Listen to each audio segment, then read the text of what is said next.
अस्सलामु अलैकुम वरहमतुल्लाहि वबरकातुहू। मैं डॉक्टर अमजद अली और आज मैं अपनी क्लिनिक पर बैठा था तो ये मेरे पास एक पेशेंट आए हैं, एक ये छोटा सा बच्चा आया है। तो मैंने कहा इस केस को आप लोगों के साथ मैं डिस्कस करूं।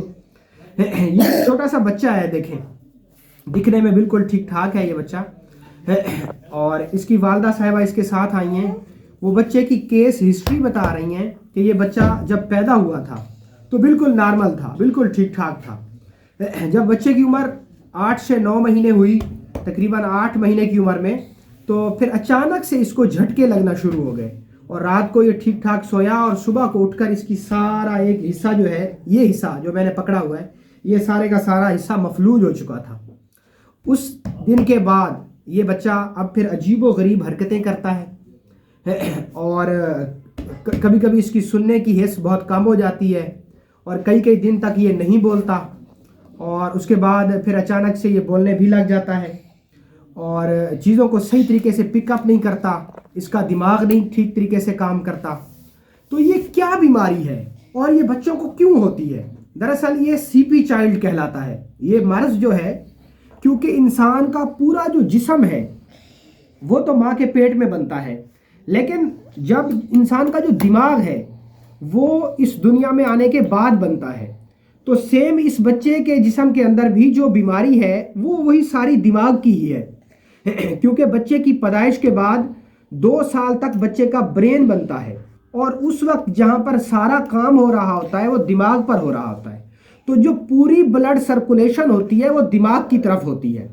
तो फिर उस वजह से अमूमन दिमाग का बुखार आ जाता है और फिर जब उस दिमाग के बुखार की शिद्दत जब इंतहा पे होती है तो फिर क्या होता है कि इस तरह के बच्चों को दिमाग के झटके लगना शुरू हो जाते हैं। और उस दौरान अगर सही तौर पे बच्चे को होम्योपैथिक पोटेंसी बेलोडोना ना दी जाए तो बच्चा सेम ऐसे हो जाता है। ये देखें, इसकी हरकतें देखें, ये इधर उधर दौड़ता है, अपने घर वालों को परेशान करता है, अजीब तरह की ये बच्चा हरकतें करता है। और आमतौर पे बहुत सारे केसेस में वालिदैन बहुत ज़्यादा परेशान हो जाते हैं कि बच्चा उनका एबनॉर्मल क्यों हो गया है, क्योंकि वो एबनॉर्मल जैसी हरकत करता है जैसा कि उसका जहनी तवाज़ुन ठीक ना हो। अब जो अटैक होता है वो तो बच्चे को, आप इसको पकड़ लें, वो तो बच्चे को जो अटैक होता है वो तो नॉर्मली जो होता है वो तो दिमाग पे होता है, लेकिन जो बच्चे का इस बीमारी का जो हमला होता है, जो इफ़ेक्ट होता है, वो बच्चे के दूसरे बॉडी स्ट्रक्चर पर हुआ है। लेकिन इसके दिमाग को ऐसा क्या हुआ है? अब बज़ाहिर तो वो पूरा बाईं साइड जो थी, उल्टी साइड थी, वो मफलूज हुई, लेकिन उसका जो ब्रेन है वो क्यों काम करना छोड़ गया है?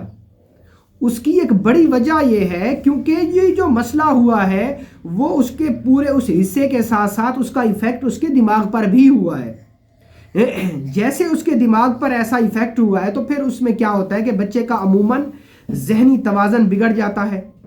ऐसे बच्चे बेतहाशा अपने मुंह से राल बहाते रहते हैं, उनके मुंह से झाग गिरती रहती है और ऐसे बच्चे सीपी चाइल्ड कहलाते हैं, एबनॉर्मल कहलाते हैं। और बदकिस्मती से इन बच्चों का एलोपैथिक के अंदर या आयुर्वेद के अंदर, तिब के अंदर कोई इलाज है ही नहीं, क्योंकि वो ऐसे बच्चों को जो है ना इलेक्ट्रिक शॉक लगाते हैं, बिजली के झटके लगाते हैं, या फिर हुक्मा हजरात ऐसे बच्चों को बेतहाशा गर्म अद्वियात देते हैं, क्योंकि बच्चा इस वक्त छोटी उम्र का होता है और उसको मेरे ख्याल में उस लेवल पर केस की हिस्ट्री को देखते हुए ये मेडिसिन हमें ज़्यादा मौजू नहीं रहती उनको यूज़ कराने की। तो अब उनकी वालदा मेरे पास आई हैं तो वो बच्चे की कुछ हिस्ट्री इस तरीके से बता रही हैं कि ये बच्चा, इसका सुनने समझने की सलाहियत खुद ब खुद ख़त्म हो जाती है, खुद ब खुद बोलने लग जाता है, खुद ब खुद कभी कभार बिल्कुल भी नहीं बोलता,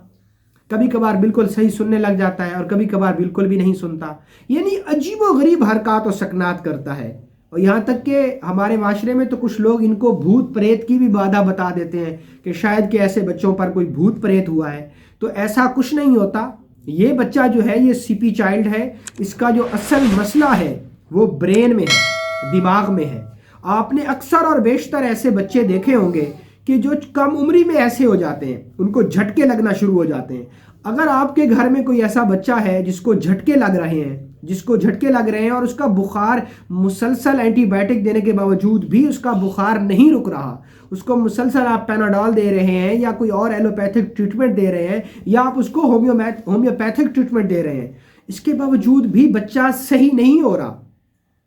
تو آپ کو اپنے بچے کا جو ہے نا اس کو آپ ایسے نظر انداز نہ کریں، کیونکہ آپ کا یہ نظر انداز کرنا آگے چل کے آپ کے بچے کی شخصیت پر بہت برا اثر ڈال سکتا ہے۔ جیسے سیم اب یہ بچہ ہوا ہے، اب یقین کریں میں آپ کو یہ ویڈیو ریکارڈ کروا رہا ہوں اس لیے تاکہ آپ کو ایک اویئرنیس ملے اس کے متعلق، اور تاکہ کسی کے گھر میں کوئی ایسا بچہ ہے جس کو جھٹکے لگتے ہیں تو انہیں چاہیے کہ وہ اس کو کسی بھی اچھے دماغ کے ڈاکٹر کو، نیورو سرجن کو وہ اس کو وزٹ کروائیں، یا کسی اچھے مستند ڈاکٹر ہومیوپیتھک ڈاکٹر کو دکھائیں جس کی اچھی پریکٹس ہو، جو صحیح معنیوں میں میٹیریا میڈیکا سے ٹچ ہو، اور اپنے بچوں کا وقت ضائع نہ کریں، کیونکہ یہ ایک انتہائی مہلک بیماری ہے جو آگے چل کے بچے کی نفسیات پر ایفیکٹ کرتی ہے، اور عمر بھر کے لیے وہ بچہ دیکھنے سے، بولنے سے، اب یہ اس کو جگہ جگہ پہ چوٹیں لگی ہوئی ہیں، اس کے چہرے پہ چوٹیں لگی ہوئی ہیں، اس کے سر پہ چوٹیں لگی ہوئی ہیں، کیونکہ یہ بے تحاشا گرتا رہتا ہے۔ اور عام طور پہ اگر کوئی ہومیوپیتھک ڈاکٹر میری یہ ویڈیو دیکھ رہا ہے تو آپ ایسے بچوں کا علاج جو ہے وہ جسٹ ہومیوپیتھک پوٹینسی سے کریں۔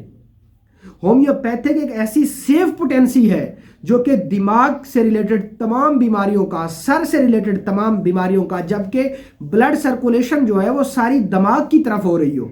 تو ان سمٹمز کا بہترین علاج ہے بیلوڈونا۔ تو ہم بھی اس بچے کا جو ٹریٹمنٹ ہے وہ بیلوڈونا سے کریں گے۔ اور دوسری بات یہ ہے کہ ان کی جو ہسٹری ہے، ان کی والدہ صاحبہ ان کے ساتھ آئی ہیں اور وہ مجھے ہسٹری دے رہی ہیں کہ میرے ساتھ بھی ایسے ہو گیا تھا کہ شروع میں پیدائش کے وقت میرے پاؤں ایسے مڑ گئے تھے۔ تو اگر کیس کی ہسٹری میں مورسی چیزیں مل رہی ہیں آپ کو، تو پھر آپ ٹیوبرکولینم ایک نوسوڈ آتا ہے، اس کو آپ 1 mg 15 دن میں ایک بار اس کو آپ یہ پوٹینسی دیں، تو انشاءاللہ العزیز بیلوڈونا اور ٹیوبرکولینم یہ اگر آپ 90 دن تک چلائیں گے تو آپ کے بچے ٹھیک ہو جائیں گے۔ اور یہ آج بہت سارے کیسز میں ایسا دیکھا گیا ہے کہ پیدائشی گنگے، پیدائشی بہرے ٹھیک ہو جاتے ہیں just by using belladonna and tuberculinum 1 mg۔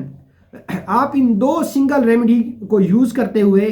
اس طرح کے بچوں کو ٹھیک کر سکتے ہیں۔ بہت شکریہ، السلام علیکم۔